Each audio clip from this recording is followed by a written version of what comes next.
उन्हीं को हम प्राइम नंबर कहते हैं। तो इसका मतलब अगर क्वेश्चन पूछे find the probability of prime number, तो 3 प्राइम नंबर है आउट ऑफ 6 में से, ठीक है जी। अगर बात आती है कंपोजिट नंबर की, तो कंपोजिट नंबर कौन से होते हैं? 3, 5, 6 बच्चे composite 4 number and 6. Starting Sir, सीधा 4 4 and से 6. होता है। गुड। तो थोड़ा ध्यान 4 और समझिए ये 6. चीजें, छोटी मिस्टेक आप लोगों का पूरा क्वेश्चन गलत कर देगी। सबसे पहला कंपोजिट नंबर आपका 4 होता है, ठीक है बच्चे। अब सेम ऐसे अगर बात करें इवन नंबर की, तो इवन नंबर कौन कौन से हैं? 2, 4, 6. 2, 4, 6. अगर बात 2, करें 4, 6. ऑड नंबर कौन कौन से हैं? 1, 3, 5. अब अगर बात करें multiple of 3 and 2, multiple 2 and 3, 2, 3. 2, 2 और 3, 3 का 4, 6. मल्टीपल, भैया 2 और 3 का मल्टीपल सिर्फ एक है 6, तो 2 और 3 दोनों में आता है। 2 and 3 का मल्टीपल पूछा है, एंड मतलब 2 और 3 दोनों के टेबल में आता हो, तो 2 और 3 की मल्टीपल सिर्फ एक आता है 6। तो ये क्वेश्चन एग्जाम में आते हैं जो आप कंफ्यूज होते हो, तो इसे सबको पता होना चाहिए कि जब एक सिंगल डाइस को थ्रो किया जाता है तो जो पॉसिबिलिटीज होती है क्वेश्चन बनने की, वो इन सब के ऊपर होती है। Prime number, composite number, even number, odd number, multiple of 2 and 3। And का मतलब इनटू, तो मतलब 2 और 3 को मल्टीप्लाई करके जो आएगा उसके मल्टीपल बताओ। तो 2 को 3 से मल्टीप्लाई करके कितना आया? 6। 6 के मल्टीपल बताओ, तो 6 के मल्टीपल सिर्फ 6 ही है, क्योंकि 6 के टेबल में 6 आता है। क्लियर हुआ है? डाउट यहाँ तक? यहाँ तक का कंसेप्ट सबको क्लियर हो सर गया? क्लियर है. हाँ बच्चे, Yes. ग्रोवर जी बिल्कुल क्लियर है? वंश Yes, sir. Grover Yes, sir, clear clear. है? Very good. Yes, एक एक sir. Point note, very good बच्चे, एक एक पॉइंट को नोट करो, किसी भी चीज को इग्नोर मत करना, क्योंकि ये पूरा बेसिक है। जब बेसिक क्लियर नहीं होगा तो 11th 12th में प्रॉब्लम आ जाएगी, साथ साथ 10th तो आएगी। अब बात करते हैं जब दो डाइस को साइमल्टेनियसली या एक डाइस को आप 2 टाइम्स टॉस करते हैं तो क्या पॉसिबिलिटी आती है? थ्रो करते हैं, सॉरी। तो अब हम बात करते हैं 2 डाइस थ्रो साइमल्टेनियसली। देखिए बच्चे, कर दूं, नोट कर लिया सबने? Yes sir. Yes, sir, लिख लिया. चलिए अब हम बात करते हैं जब हम किसी भी डाइस के पेयर को साइमल्टेनियसली थ्रो करते हैं, तो उसका मतलब 2 क्यूब को एक साथ उछाला जाए या एक क्यूब को 2 बार उछाला जाए, तो पॉसिबिलिटी सेम होती है। ये देखो जी, एक क्यूब ये हो गया, एक क्यूब ये हो गया। अब आपने क्या नोटिस करा, जब हम 2 क्यूब को एक साथ थ्रो करते हैं तो हम ये पॉसिबिलिटी लेते हैं कि फर्स्ट क्यूब पे हो सकता है 1 आए और इसमें 1 2 3 4 5 6 में से कुछ भी आ जाए। तो इसका मतलब पहली पॉसिबिलिटी होगी इसका 1 आया और इसमें से कुछ भी आ गया, 1 1 1 2 1 3 1 4 1 5 1 6। हो सकता है कि जब इसको थ्रो किया तो इसमें से 2 आए और इसमें से कुछ भी आ जाए, 2 1 2 2 2 3 2 4 2 5 2 6। फिर इसमें उछाला, इसमें से 3 आया, इसमें से कुछ भी आ जाए, 3 1 3 2 3 3 3 4 3 5 3 6। फिर ऐसे इसमें से 4 आए, इसमें से कुछ भी आ सकते हैं, 4 1 4 2 4 3 4 4 4 5 4 6। फिर इसमें से 5 आए, इसमें से कुछ भी आ जाए, 5 1 5 2 5 3 5 4 5 5 5 6। फिर इसमें 6 आए, इसमें से कुछ भी आ जाए। तो आपने क्या नोटिस करा बेटा कि जो आप लोगों के पॉसिबल आउटकम्स है वो 36 बने। अगर एक को छालने पर 6 आते हैं तो 2 डाइस को छालने पर टोटल आउटकम 36 आए हैं। समझ आया बच्चे? तो ये जो फर्स्ट नंबर है 1 2 ये शो कर रहा है फर्स्ट डाई को, और जो सेकंड नंबर है ये शो कर रहा है सेकंड डाइस को। तो हो सकता है फर्स्ट डाइस पे 1 आए और सेकंड डाइस पे 1 2 3 4 5 6 में कुछ भी आ जाए, ऐसे फर्स्ट डाइस पे 2 आए और सेकंड डाइस पे कुछ भी आ जाए, तो टोटल पॉसिबिलिटी बनी 36। अब इस पे जो क्वेश्चन बनता है बच्चे, वो सबसे पहला क्वेश्चन बनता है मिनिमम सम कितना होता है यहाँ पे। तो आपने क्या देखा कि 2 डाइस को अगर हम बात करें उनके फेस वैल्यू की, तो उसमें जो मिनिमम सम आ रहा है वो 2 आ रहा है। 2 डाइस पे जो नंबर अपीयर है उनका मिनिमम सम 2 है, फिर ये सम 3, फिर ये सम 4 वाले 3 + 1 4 2 2 4 1 3 4, फिर ये सम 5, ये एक लाइन चल रही है, ध्यान समझो। फिर सम 6, फिर सम 7, फिर सम 8,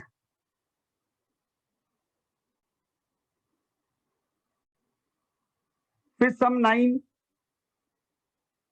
फिर सम 10, सम 11 और सम 12। तो क्या देखा, मिनिमम सम जो होता है वो 2 होता है और मैक्सिमम सम जो होता है इसमें दो डाइस पे जो अपीयर है उसमें मैक्सिमम सम 12 बन रहा है। तो आपने क्या देखा कि जो दो डाइस को जब एक साथ थ्रो करते हैं तो मिनिमम सम 2 आता है जिसमें से एक आउटकम है 1 1 और मैक्सिमम सम 12 आता है जो भी एक है 6 6। बाकी अगर सम 3 निकालना है तो वो 2 एलिमेंट्स हैं, अगर सम 4 निकालना है तो वो 3 है, सम 5 निकालना है तो वो 4 है, सम 6 निकालना है तो वो 5 है, फिर 6, फिर ऐसे 5 4 3 2 1 होता है। तो उसका मतलब मिनिमम सम जो है वो आपका 2 होता है और मैक्सिमम सम आपका 12 होता है। यहां तक कोई डाउट तो नहीं किसी को? तो दो डाइस को जब साइमल्टेनियसली टॉस करते हैं तो मिनिमम सम जो दो नंबरों पे अपीयर होता है वो 2 होता है और मैक्सिमम सम 12 होता है।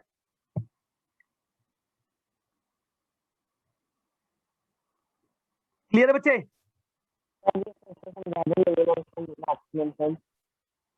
क्या प्रणव?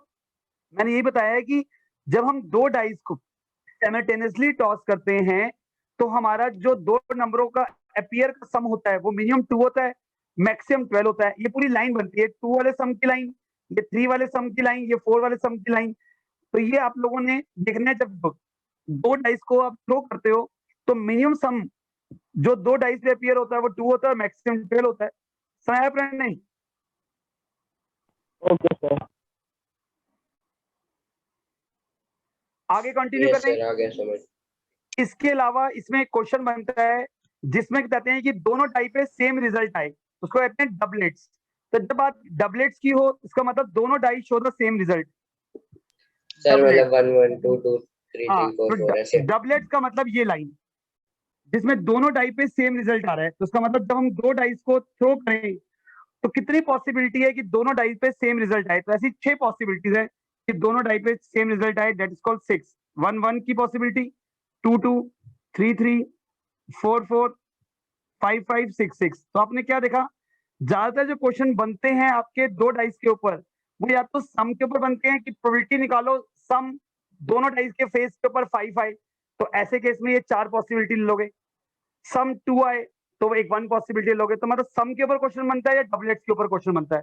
तो क्वेश्चन को ध्यान समझना, मैं आपको एक चीज क्लियर कर रहा हूँ कि या तो क्वेश्चन बनेगा आप लोगों का फेस क्या सम, जो दो डाइस पे फेस है उनके सम जो आ रहा है वो मिनिमम 2 है मैक्सिमम 12, या फिर दोनों डाइस पे सेम रिजल्ट आए, that is called the doublets. कोई डाउट है या क्लियर है सबको?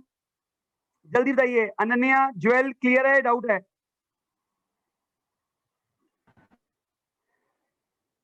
हाँ जी बच्चे, यहां तक का कंसेप्ट क्लियर हो गया प्रोबेबिलिटी का? कोई डाउट है किसी को? सर बोल बच्चे। सर इसमें एक बारी मैक्सिमम सम वाला बता दो बस। मैक्सिमम सम 12 है बच्चे। देखो ना, दो नंबरों का सम मैक्सिमम 12 होता है और मिनिमम 2 होता है। अगर आप बात करें इसकी तो 1 + 1 मिला के 2 आ रहा है, फिर 2 + 1 और 1 2 3 हो रहे हैं। तो इसका मतलब जब हम दो डाइस को उछालते हैं तो जब हम दो नंबरों की टोटल की बात करते हैं, जैसे इसमें 1 आया, इसमें 2 तो 3 हो गया। तो ऐसे ही मिनिमम सम 2 आ सकता है और मैक्सिमम 12 आ सकता है। तो 12 ओके वाला भी सर। एक केस है और 2 वाला भी एक ही केस है। फिर ऐसे 3 वाले 2 केस हैं, 4 वाले 3 केस हैं, 5 वाले 4 केस हैं, 6 वाले 5 केस हैं। तो मैंने पूरी लाइन ड्रॉ करके बता दी आपको कि जब हम दो डाइस को उछालते हैं तो उन दो डाइस पे जो नंबर अपीयर होते हैं उनका सम करने पर मिनिमम सम 2 आ सकता है और मैक्सिमम सम 12 आ सकता है। क्लियर हो गया? आगे कंटिन्यू यस सर। करें, यहां तक क्लियर है? चलिए बच्चे, अब हम बात करते हैं कार्ड्स के ऊपर। यहां तक हम लोगों ने कॉइन्स के ऊपर और डाइस के ऊपर के कंसेप्ट समझ लिए जिसमें आपके क्वेश्चन बन से आ सकते हैं एग्जाम में। अब हम डिस्कस करेंगे कार्ड्स के ऊपर प्रॉब्लम्स, कि कार्ड्स के प्रॉब्लम किस तरह सॉल्व करते हैं। इसको रब कर दूं अगर सब बच्चों ने नोट कर लिया तो। यहां तक अगर किसी को डाउट नहीं है तो नेक्स्ट क्वेश्चन स्टार्ट करें। जल्दी Yes, sir. बताइए। देखिए जी, रिया कुछ क्लियर नहीं हो साथ साथ पूछ ले बच्चे, क्योंकि ये एक ऐसा चैप्टर है जिसके जब तक कंसेप्ट नहीं क्लियर होंगे तब तक आप नहीं लिख पाओगे। और ये फ्री के मार्क्स वाला टॉपिक होता है, क्योंकि कंसेप्ट क्लियर हो जाए तो प्रोबेबिलिटी के नंबर नहीं सर कटने चाहिए। अभी क्लियर है। अच्छा क्लियर है, चलिए जी। अब हम आगे करते हैं बात कार्ड्स के ऊपर। सबने कार्ड्स तो देखे होंगे जिसको हम प्लेइंग कार्ड्स कहते हैं। तो प्लेइंग कार्ड्स के अंदर आपके 52 जो होते हैं वो सैंपल पॉइंट्स होते हैं, मतलब 52 पत्ते होते हैं जो प्लेइंग कार्ड्स की कैटेगरी में आते हैं।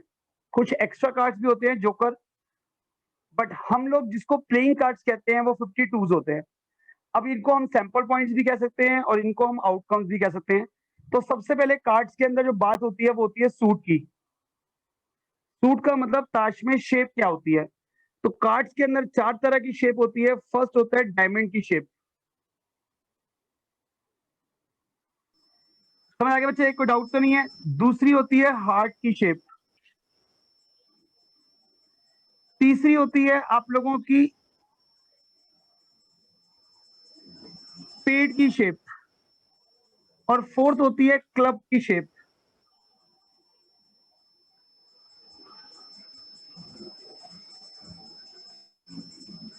अच्छा, तो ये 4 तरह की शेप्स होती हैं ताश की। अगर आपने ढंग से समझी हो, अगर देखी हो प्लेइंग कार्ड, जरूरी नहीं है कि खेली हो, अगर नहीं भी खेली या खेली है तो आपको ये कार्ड्स के बारे में नॉलेज पूरी होनी चाहिए, वरना क्वेश्चन अटेम्प्ट नहीं कर पाओगे। तो इसका मतलब ये डायमंड, ये हार्ट, ये स्पेड और ये क्लब।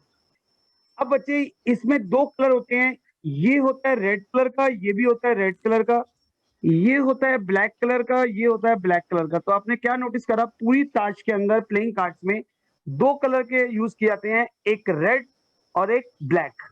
और 4 तरह के सूट होते हैं, शेप जिसको कहते हैं डायमंड, हार्ट, स्पेड और क्लब। अब 1 से लेकर 10 तक तो सिंपल काउंटिंग होती है।